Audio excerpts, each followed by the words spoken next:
Zimbabwe vakachema zvikuru vana baba umo muZimbabwe. Vanhu veZimbabwe vanoda kudya takwawanda vakomana umo muZimbabwe. Ndiyo hondo vana baba umo muZimbabwe.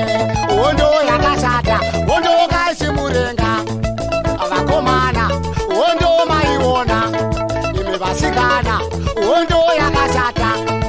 Vakarwa hondo vana baba umo muZimbabwe.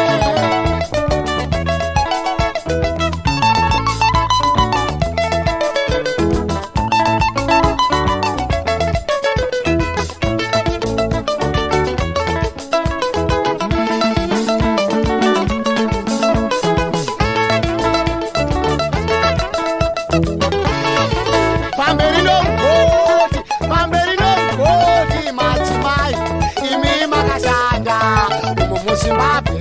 Hondo yakaipa, ropa rakawanda rakadeuka zvakawanda vakomana umo muZimbabwe. Ropa zhinji kwazvo rakadeuka zvakawanda vakomana umo muZimbabwe.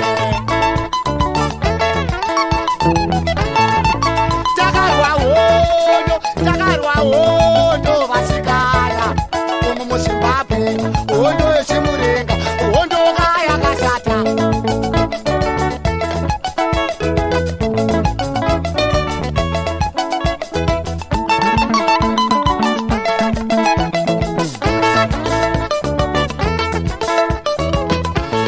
Vamwe kuchipi, vamwe kugwanda, vamwe kamativi, vamwe kuwangi, vamwe kwaMutari, vamwe Bhoera, vamwe Mutoko, vamwe kwaMulowa, vamwe Urungwe, vamwe Shabai.